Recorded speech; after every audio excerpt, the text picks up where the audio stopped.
महोदय, मैं माननीय प्रधानमंत्री जी का आभार प्रकट करता हूं जिन्होंने बोलने का अवसर भी दिया। और आज हम गर्व के साथ कह सकते हैं मोदी है तो मुमकिन है। और ये मुमकिन करके दिखाया, इसका सबसे बड़ा सबूत ये बजट है, क्योंकि ये सिर्फ एक वार्षिक बजट नहीं, ये विकसित भारत का रोड मैप है और संकल्प से सिद्धि तक ले जाने का रास्ता है। लेकिन माननीय सभापति जी, जैसे ही हम लोग विकसित भारत की बात करते हैं, विपक्ष के पेट में मरोड़ पड़ने शुरू हो जाते हैं। और यही नहीं, ये दर्द थोड़ा इससे भी ज्यादा दिखेगा। जावेद साहब सुनिए, पिछले कल ही नतीजे आए हैं, सुनिए। और दिल्ली के चुनाव के नतीजों ने बताया कि दिल्ली वालों ने आपदा मुक्त दिल्ली कर दी है। और ये कह दिया कि केवल नारा नहीं है, दिल्ली के दिल में मोदी है, ये करके दिखाया है। और दिल्ली वालों ने आपदा की लूट की खुली छूट, जो लूट और भ्रष्टाचार चारों ओर फैला था, आज उनको बाहर का रास्ता दिखाया है। दिल्ली में कमल का फूल खिलाया है। महान जनता ने, दिल्ली की महान जनता ने 10 साल के कुशासन और प्रदूषण को बाहर का रास्ता दिखाया। दिल्ली की जनता ने मोदी जी के विकास का मार्ग चुना है। आज मैं ये कह सकता हूं, आज अंधेरा छटा है, आपदा का बादल फटा है, दिल्ली के सौभाग्य का सूर्योदय हुआ है, क्योंकि दिल्ली में कमल खिला है, दिल्ली में कमल खिला है। यही नहीं, हमारे बड़े बुजुर्ग कहते हैं कि जब माता लक्ष्मी आपके ललाट पर आपका तिलक करने आए तो मुंह धोने ना चले जाएं, फटाफट अपना तिलक कराएं। और इसी तरह का अवसर किसी को गंवाना नहीं चाहिए। ऐसा ही मोदी सरकार ने अवसर दिया, जहां मां लक्ष्मी आप सबके द्वार आई है। 12 लाख तक कोई टैक्स नहीं लगेगा, इनकम टैक्स नहीं लगेगा, जो आज तक संभव नहीं हुआ। इसलिए तो कहते हैं मोदी है तो मुमकिन है, क्योंकि 12 लाख तक जीरो टैक्स कर दिया है। और मैं विपक्ष के मित्रों से कहना चाहता हूं, अब तो थोड़ा चेहरे पे मुस्कुराहट लाइए, पूरा देश खुश है भाई, आपको भी टैक्स नहीं देना पड़ेगा। मैं आगे बताऊंगा इंदिरा जी के समय क्या क्या होता था। आज भारत के 4 ग्रोथ इंजन तय हुए हैं, एग्रीकल्चर हो, एमएसएमई हो, इन्वेस्टमेंट हो या एक्सपोर्ट हो। और हमने जो विकसित भारत के लिए लक्ष्य तय किए हैं माननीय सभापति जी, वो भी सन 2047 तक शून्य गरीबी होगी, गरीबों को गरीबी से मुक्ति मिलेगी। वहीं पर 100% गुणात्मक शिक्षा दी जाएगी, हर व्यक्ति को अच्छी स्वास्थ्य की सुविधा और सस्ते दाम पर दी जाएगी। और वहीं पर श्रमिकों का कौशल विकास होगा और उचित उनको रोजगार के अवसर दिए जाएंगे। हमारे विकास की भागीदारी में महिलाओं को 70% उनका योगदान इकोनॉमिक एक्टिविटीज में होगा। और हमारे किसानों के दम पर भारत दुनिया की फूड बास्केट बनेगी, यानी कि food basket of the world हम भारत को बनाकर दिखाएंगे। माननीय सभापति जी, हमारा मानना है मध्यम वर्ग खुश तो देश खुश, किसान का सम्मान तो देश का सम्मान, गरीब का भला तो देश का भला।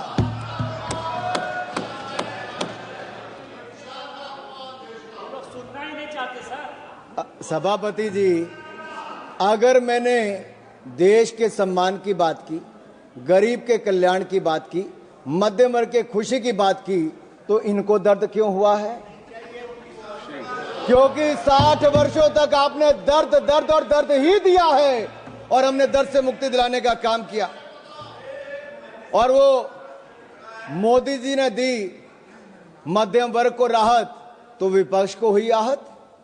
और इनका दर्द दिखाता है, ना इनको मध्यम वर्ग से मतलब है, ना ही गरीब से। और इनका तो वही घिसा पिटा पुराना टेप रिकॉर्ड चल रहा है, कुछ नया तो है ही नहीं, नई सोच नहीं, कुछ नया कहने के लिए नहीं। महोदय, इस बार विदेशी चिंगारी ना होने का असर साफ दिख रहा है, और ये विपक्ष पर विदेशी चिंगारी ना होने का असर साफ दिख रहा है। उधर चिंगारी बुझी और इधर विपक्ष बुझ गया है। समझ रहे हैं ना आप? निशिकांत जी ने सुबह बताया भी था थोड़ा सा, और समझदार को तो इशारा ही काफी होता है।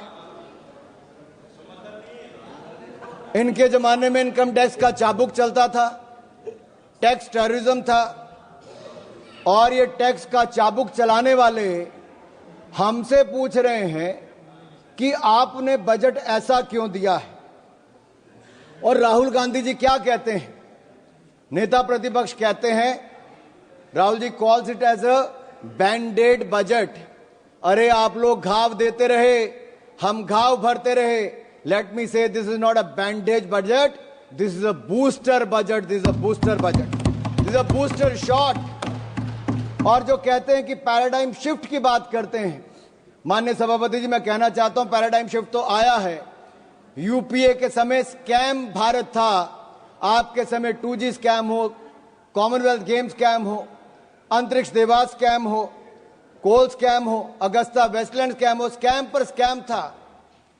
और ये स्कैम भारत से आज सक्षम भारत की ओर कोई लेकर आया है तो नरेंद्र मोदी जी लेकर आए हैं।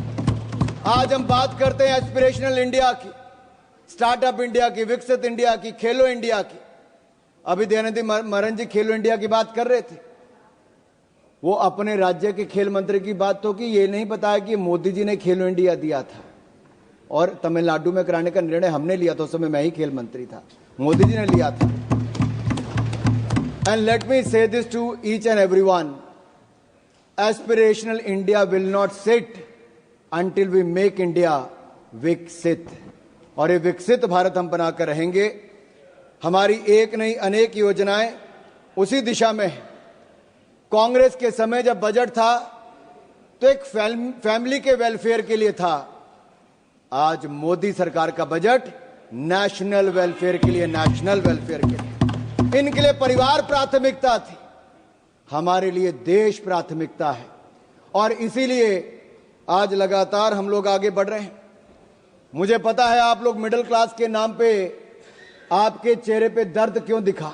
ये दर्द जो झलका है ना साहब इनका, इनके लिए मिडिल क्लास के वर्ग, टैक्स पेयर, इनकी तिजोरी भरने वाला था। टैक्स तो मिडिल क्लास देता था, घोटालों में कांग्रेसी पैसा खा जाते थे, एक के बाद दूसरा स्कैम करके दिखाते थे। इन लोगों के लिए मिडिल क्लास इनकी तिजोरी भरने वाला है। हमारे लिए मोदी जी के लिए मिडिल क्लास ग्रोथ पार्टनर है, देश के विकास का भागीदार है। इनके समय टैक्स टेररिज्म था, टैक्स कलेक्शन, उस पर प्रेशर बनाया जाता था। हमारे समय टैक्स में राहत दी जाती है और साथ ही साथ टैक्स कलेक्शन बढ़ाकर भी दिया जाता है। One nation one tax, GST लाने का किसी में दम था तो प्रधानमंत्री नरेंद्र मोदी जी लेकर आए। आज रिकॉर्ड जीएसटी कलेक्शन है साहब, 1,75,000 करोड़ रुपया औसतन हर महीने का टैक्स कलेक्शन है। उसका सबसे बड़ा लाभ राज्य की सरकारों को मिल रहा है। और यह बजट केवल जीडीपी का आंकड़ा नहीं, या मैं कहूं जीडीपी का नहीं, जो ग्रॉस डोमेस्टिक प्रोडक्ट आप कहते हैं वो नहीं, ये जीडीपी हमारे लिए है गरीब, देशभक्ति और प्रगति। जीडीपी गरीब, देशभक्ति और प्रगति इनके लिए है। मिडिल क्लास का पैसा अब कांग्रेस के खाते भरने के लिए नहीं, मिडिल क्लास के अपने खाते में जाएगा, क्योंकि मिडिल क्लास के भाई और बहनों अब आपको 12 लाख तक कोई टैक्स नहीं देना पड़ेगा, आपको टैक्स मुक्त कर दिया जाएगा। राहुल जी जीरो चेक कर लीजिए, एक जीरो और भी। अच्छा सुप्रिया जी नहीं दिखाता, चलो सुप्रिया जी ने कहा मैं नहीं दिखाता। ये कांग्रेस की सीटों की बात नहीं है, मैंने छोड़ दिया सुप्रिया जी। सुप्रिया जी वो रेफरेंस सुप्रिया जी अगर आपको लगता है कि हमने मध्यम वर्ग के लिए 0% टैक्स किया है 12 लाख तक, अगर आपको लगता है दर्द हुआ है, आपको इससे खुशी नहीं है, तो आपकी खुशी से ज्यादा हमें देश के करोड़ों मध्य वर्ग के चेहरे पे खुशी दिखती है, क्योंकि ये देश के विकास में एक बड़ा योगदान देने वाली। ये जीरो गिनने की बात आप उनको मत एड्रेस करिए, आप इधर एड्रेस। माननीय सभापति जी, ये जीरो चेक करने की बात मैंने राहुल गांधी जी से की और वो आपने रेफरेंस दिया है और मैंने रेफरेंस दिया है और मैं आप सबके सामने पूछ माननीय सभापति जी, सन 2014 के लोकसभा चुनाव दिल्ली की जनता ने कांग्रेस को कितनी सीटें दी? 2015 के विधानसभा में कांग्रेस को कितनी सीटें दी? 2019 के लोकसभा में कितनी सीटें दी? 2020 के विधानसभा में कितनी सीटें दी? 2024 के लोकसभा में कितनी सीटें दी? 2025 के विधानसभा में कितनी सीटें दी? अगर ये जीरो का रिकॉर्ड बनाने का काम किसी ने किया है तो राहुल जी के नेतृत्व में कांग्रेस पार्टी ने किया है। आप नहीं, nothing will go on record, nothing will go on record. Sir, ये दिल्ली वालों ने तो कांग्रेस को बड़ा जीरो दे दिया, अब बंगाल में भी तृणमूल का जीरो होने वाला है। Kindly address to the chair, nothing will go on the record except Anurag Thakur ji. Please you address. Sir, मैं मध्य वर्ग पर टैक्स की बात कर रहा था। सर, मेरा तो उस समय जन्म भी नहीं हुआ था, लेकिन 28 फरवरी 1970, सर मैं जून 1975 की बात नहीं कर रहा जब इंदिरा जी ने इमरजेंसी लगाई थी, मैं 28 फरवरी 1970 की बात करता हूं जब इंदिरा गांधी जी ने बड़ी निर्ममता के साथ इस देश के सामने मिडिल क्लास पर टैक्स लगाने की घोषणा की थी। और मैं एक टेप लाया हूं, मैं सुना दूं आपके सामने, इंदिरा जी का भाषण सुनाऊं थोड़ा सा? क्या था? नहीं, जमा कर दीजिए, नहीं जमा कर दीजिए, आप जमा कर दीजिए। नहीं, इनमें से बहुत सारे नहीं, आप सर, अपनी बात, इंदिरा जी ने नहीं सर, ये कांग्रेस पार्टी, कहां मैं इजाजत दे रहा हूं, आप बढ़िए। सर कांग्रेस चाहती है कि इंदिरा जी की टेप ना चले, नियम कहता है कि ना चले, लेकिन मैं आंकड़ा जरूर बताना चाहता हूं कि कैसे इंदिरा जी ने एक और तो इमरजेंसी लगाकर काला अध्याय दिया, लेकिन दूसरा 28 फरवरी 1970 को सरकार के टैक्स स्ट्रक्चर को देख लीजिए, जहां पर कमाई करने वाले जिनको दिन रात मेहनत करते थे उनको डायरेक्ट टैक्स 97.5% लगा दिया गया था, 97.5% टैक्स लगा दिया था। और सर, मैं सुप्रिया जी से पूछना चाहता हूं, मनीष तिवारी जी और अन्य विपक्ष के नेताओं से पूछना चाहता हूं, उस समय का 97.5% टैक्स ठीक था या आज नरेंद्र मोदी जी की सरकार में जीरो टैक्स ठीक है? उस समय 5,000 के बाद इतना टैक्स लग जाता था।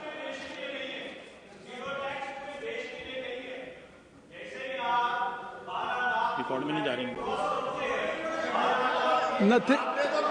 कोई चीज रिकॉर्ड में नहीं जा रही। Nothing will go on record except Anurag Thakur ji speech. Please आप कहिए। माननीय सभापति जी, आप उधर क्यों देखते हैं? माननीय सभापति, आप इधर देखिए। मैं आपको ही कह रहा हूं माननीय सभापति जी, ये मनीष जी का दर्द बहुत हल्का, क्योंकि इनकी आमदन 12 लाख से ज्यादा हो सकती है, मैं उस पर टिप्पणी नहीं करूंगा, लेकिन जो करोड़ों लोगों की 12 लाख तक की आमदन है, मैं पूरी जिम्मेदारी के साथ कहता हूं 12 लाख तक कोई टैक्स नहीं देना पड़ेगा, जीरो टैक्स है। और मैं याद करा दूं कांग्रेस के अपने मित्रों को, उस समय 5,000 की आमदन के बाद 97.5% टैक्स सरचार्ज लगा के कर दिया था। और काला धन अगर किसी के कारण इकट्ठा हुआ, भाई निशिकांत दुबे जी को याद होगा, प्रणब मुखर्जी ने जो अपना व्हाइट पेपर दिया था, उस सब में कहा गया था कि काला धन के पीछे कारण क्या है, तो उस समय की कांग्रेस की नीतियां थी जो काला धन करने के लिए काम करना पड़ता था। यही दिया था कि नहीं दिया? अगर ये सब इनके समय हो, सर हम तो देश के लोगों को ईमानदारी से टैक्स देने की बात कर रहे हैं और देश के टैक्स पेयर का धन्यवाद करते हैं, वो ईमानदारी से टैक्स दे रहे हैं, तो आज जाकर जनता को पक्का मकान भी मिल रहा है, शौचालय भी मिल रहा है, पानी भी मिल रहा है, अनाज भी मिल रहा है। ये मिल रहा है क्योंकि एक ईमानदार सरकार नरेंद्र मोदी जी के नेतृत्व में चल रही है।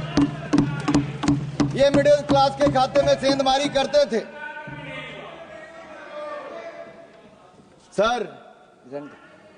सर लीडर ऑफ ऑपोजिशन है नहीं, शायद वो आलोपित हो गए हैं, मैं इस पे नहीं कहूंगा। सर वो बार सर सर बैठे बैठे मत टिप्पणी करिए जावेद साहब।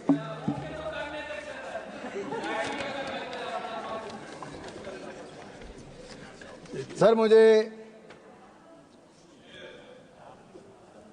एक दो बातें यहां पे जरूर कहनी है। मैंने मध्यम वर्ग की बात की, लेकिन एक गरीब की बात जरूर करूंगा।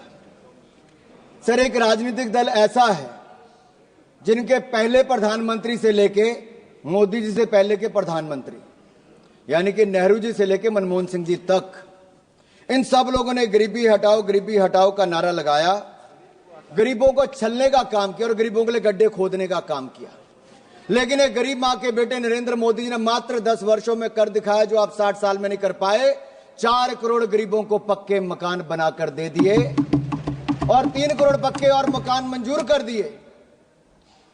लेकिन इनके किसी सांसद की सदस्यता जाने पर जब मकान खाली करने को कहा जाता है तो इनका दर्द तब झलकता है कि मकान खाली कर दिया, मकान नहीं है। आप सोचो 70 साल तक वो लोग कितने अपने मकान को छोड़ना पड़ता था, और मोदी जी ने तो 25 करोड़ गरीबों को मल्टी डिमेंशनल पॉवर्टी लाइन से बाहर निकाला है। ये अपने आप में दुनिया कहती है कि क्या शानदार काम नरेंद्र मोदी।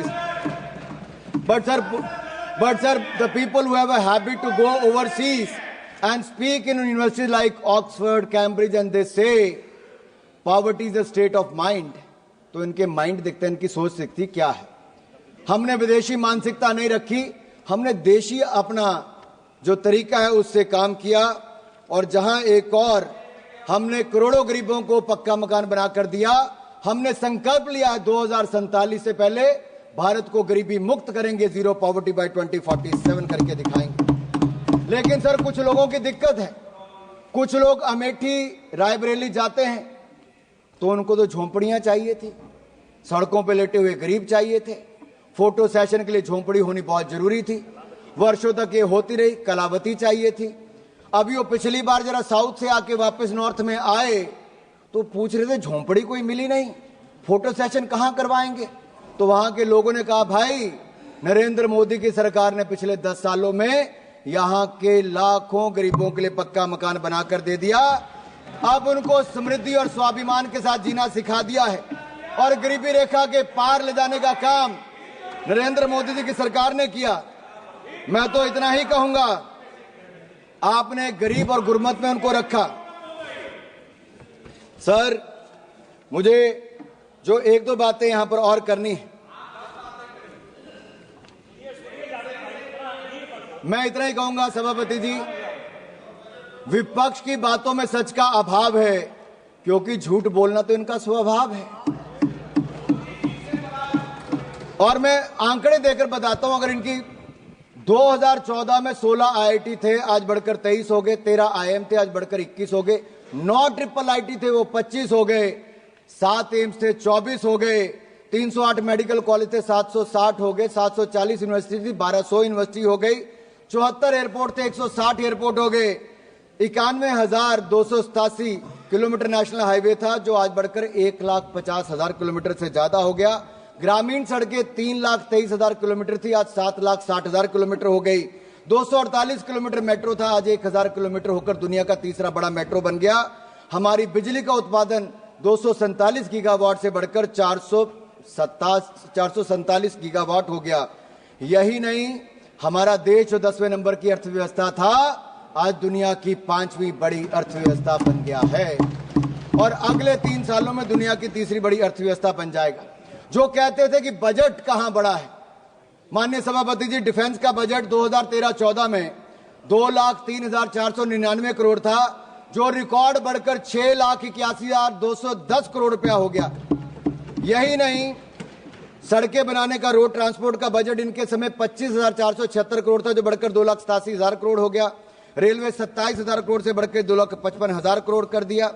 होम अफेयर्स 53,371 करोड़ से बढ़कर 2,33,211 करोड़ हो गया। और यही नहीं, एग्रीकल्चर 17,395 करोड़ से बढ़कर किसानों के लिए 1,37,757 करोड़ हो गया।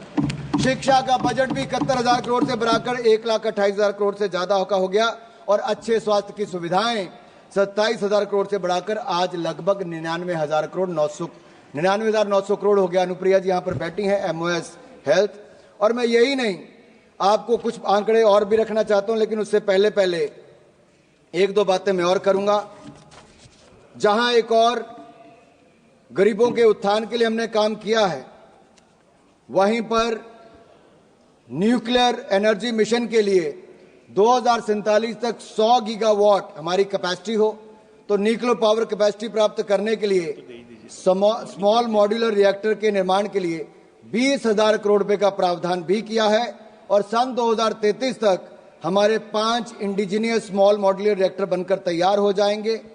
यही नहीं सर, विपक्ष के कुछ नेताओं ने और विशेष तौर पर राहुल गांधी जी ने कहा कि उनको कुछ दिखता नहीं है। सर, ना उनको युवा दिखते हैं, ना युवाओं की उद्यमिता दिखती है।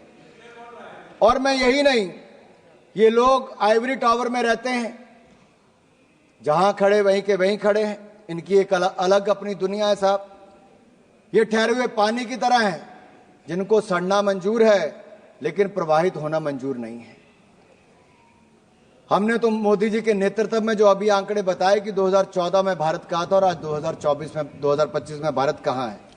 यही नहीं, हमारे युवाओं के पास नए आइडियाज हैं, इनोवेशन है, रेजोल्यूशन है, सॉल्यूशन है।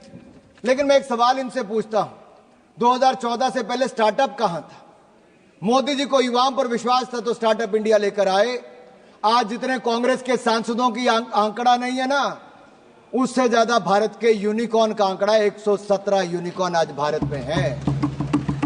लेकिन कांग्रेस तो एक ही को स्टार्टअप करने में लगी रही। साहब, कितनी बार लॉन्च किया, ऐसा स्टार्टअप था कि वो पास ही नहीं हो पाया, बार बार फेल हो गया।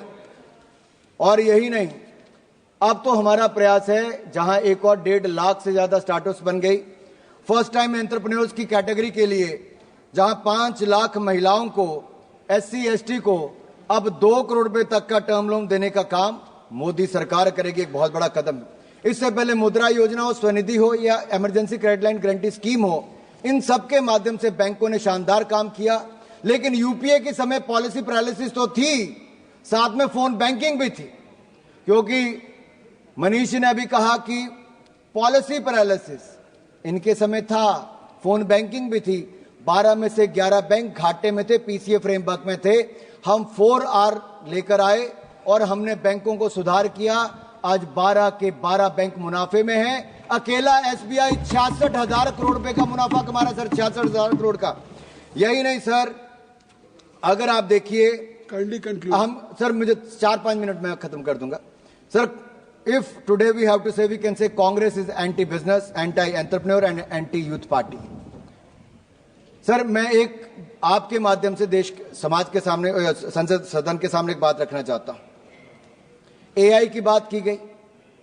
क्या एआई केवल आर्टिफिशियल इंटेलिजेंस की बात है? मोदी ने कहा हम तो एस्पिरेशनल इंडिया को आर्टिफिशियल इंटेलिजेंस के साथ जोड़कर देख रहे हैं। लेकिन एआई एक एंटी इंडिया सोच के लिए भी है सर। वो लोग जो सेंसेक्स के गिरने पर सेलिब्रेट करते हैं, झूमते हैं, जो फाइनेंशियल इंस्टीट्यूशन को डैमेज करने के लिए लगातार प्रयासरत रहते हैं, जो भारत के नुकसान करने की बार बार कोशिशें करते हैं, जो भारत को बदनाम करने का प्रयास करते हैं, क्या आपको लगता है देश के लोग कभी उनके साथ खड़े होंगे? ये एआई जो है ना, एंटी इंडिया वाले, इनके साथ कभी कोई खड़ा नहीं होगा। और सर, एक गठबंधन भी बड़ा था। वो कहते हैं ना, 7 फेरे भी लेने हो तो सत्यता, समर्पण और प्रेम ना हो तो वो 7 जन्म का साथ भी नहीं चलता, 7 महीने भी नहीं चलता। और यही इंडी गठबंधन के साथ वो आज तार तार होता नजर आ रहा है। आज छोटे छोटे दल भी कांग्रेस को कहते हैं कि इनका नेतृत्व हमें नहीं चाहिए। यही नहीं सर, लीडर ऑफ ऑपोजिशन के लिए, नेता प्रतिपक्ष के लिए मैंने पहले भी कहा था कि नेता प्रतिपक्ष का पद जिम्मेदारी और ईमानदारी का है। लेकिन इनसे जिम्मेदारी और ईमानदारी की उम्मीद करना वैसा ही है जैसे किसी बिल्ली को दूध की रखवाली करने के लिए बोल दो सर। और यही नहीं सर, हमने सेमीकंडक्टर को लेकर आए, बड़ी बड़ी हजारों करोड़ की इन्वेस्टमेंट आई। एस्पिरेशनल इंडिया को, आर्टिफिशियल इंटेलिजेंस को भी आगे लेकर आएंगे। सर, मैं 2 मिनट में बस खत्म कर रहा हूं। आर्टिफिशियल इंटेलिजेंस का इस्तेमाल मोदी जी भारत के सशक्तिकरण के लिए करना चाहते हैं, लेकिन विपक्ष के एक नेता इसको विभक्तिकरण के लिए करना चाहते हैं, क्योंकि वो एआई का उपयोग कास्ट सेंसस के लिए करना चाहते हैं। जो आज भी जात पात से बाहर ना आना चाहते हो। अभी एक सांसद ने भाषण दिया, उन्होंने केवल एक क्षेत्र की बात करके छोड़ दी सर। आज भी क्षेत्रवाद जातवाद के नाम पर अगर विपक्ष देश को बांटने का प्रयास करेगा, और कांग्रेस के एक सांसद ने पिछले सत्र में भी, पिछले जो हमारा सदन था उसमें भी कहा था कि दक्षिण भारत के लिए कर दीजिए, वहां की जनता ने भी उसको वापस चुनकर नहीं भेजा, क्योंकि देश एक रहना जानता है और मोदी जी के नेतृत्व में एक रह के आगे बढ़ना चाहता है। मैं राहुल गांधी जी ने कहा कि देश के फिस्कल डेफिसिट की बात की। मैं ये कहूंगा राहुल जी, आप फिस्कल डेफिसिट से ज्यादा अपने पॉलिटिकल डेफिसिट की चिंता कीजिए। फिस्कल डेफिसिट की चिंता मोदी जी कर लेंगे, दूसरे का मुझे पता नहीं। और यही नहीं सर, आज जो दिल्ली में केजरीवाल जी के साथ राहुल जी इल्लू इल्लू कर रहे थे ना, वो 70 में से 67 सीटों पर उनकी जमानत जब्त हो गई, खाता खुल नहीं पाया। और मैंने पहले भी कहा था, डबल डेटिंग करने वालों का हाल वो आज यहां पे नजर आ गया है। और राहुल गांधी जी के आइडियाज और विपक्ष के आइडिया को विपक्ष ने कृपया समाप्त, देश ने माना नहीं। सर ये आखिरी 2 लाइनें कह के मैं खत्म कर रहा हूं सर, क्योंकि सर मैं इतना ही कहूंगा, उन्होंने आंकड़े दिए हैं ना, आज देश और दुनिया में सर एक बहुत बड़ा आयोजन चल रहा है, वो है दिव्य और भव्य महाकुंभ का। भक्ति, अध्यात्म और सामाजिक समरसता से ओत प्रोत भारत का दर्शन करने का इससे अवसर मिलता है। सर मुझे भी परसों जाने का अवसर मिला, मैंने भी कुंभ में स्नान किया। मैं इस अलौकिक आनंद का वर्णन नहीं कर सकता। वैसे वहां के माहौल के बारे में एक बात जरूर मैं कर सकता हूं कि जात पात पूछे नहीं कोई, हरि को भजे सो हरि के होई। धन्यवाद। कहने के लिए सर, प्रयागराज में कुछ लोग कहते हैं कि उनके पुरखों ने, जैसे मान लीजिए जवाहरलाल नेहरू जी ने कुंभ में स्नान किया था, लेकिन आज की पीढ़ी जाने के लिए तैयार नहीं है। हालांकि जाते तो अवसर मिल जाता स्नान करने का भी, भारत के दर्शन करने का भी, दादाजी की समाधि पे फूल चढ़ाने का भी। और यही नहीं, हाँ हो सकता है सर अंकल सोरोस और अंकल सैम ने मना किया हो, कृपया समाप्त और फतवा जारी कर दिया हो कि ना कोई रामलला के दर्शन करने जाएगा, ना कोई कुंभ स्नान करने जाएगा। सर ये वही है जो दिल्ली के चुनाव में जिनके, कृपया समाप्त करें। Sir, don't cut my time, sir. समाप्त कर दिए सर मैं बजट समाप्त कर दे। सर मैं समाप्ति कर रहा हूं। सर मैं इतना ही कहूंगा, काफी बात आपकी। सर ये लास्ट लाइन कह के कर रहा हूं कि जहां हम भारत की क्षमताओं को बढ़ाने का काम कर रहे हैं, वहीं पर जब हमने बिहार के बारे में बात की कि मखाना बोर्ड वहां पे बनाएंगे, तो जो लोग वहां जाके दूसरों के साथ मटन बनाने का काम करते थे, मखाना बोर्ड पर उनके चेहरे मुरझा गए। ऐसा क्यों है सर? सर ग्रीनफील्ड एयरपोर्ट की बात हमने बिहार के लिए तो उसका विरोध करना शुरू कर दिया। कोसी कनाल प्रोजेक्ट की बात की, national institute of food technology की बात की, तो उस पर भी सर मैं ये कहूंगा कि मोदी सरकार का ये बजट जो है वो विकसित भारत बनाने के लिए है, वो उसी दिशा में आगे बढ़कर है। और पूरे देश ने मोदी जी के इस बजट का स्वागत किया है। आपने मुझे बोलने श्री लाबू सिंह Sir,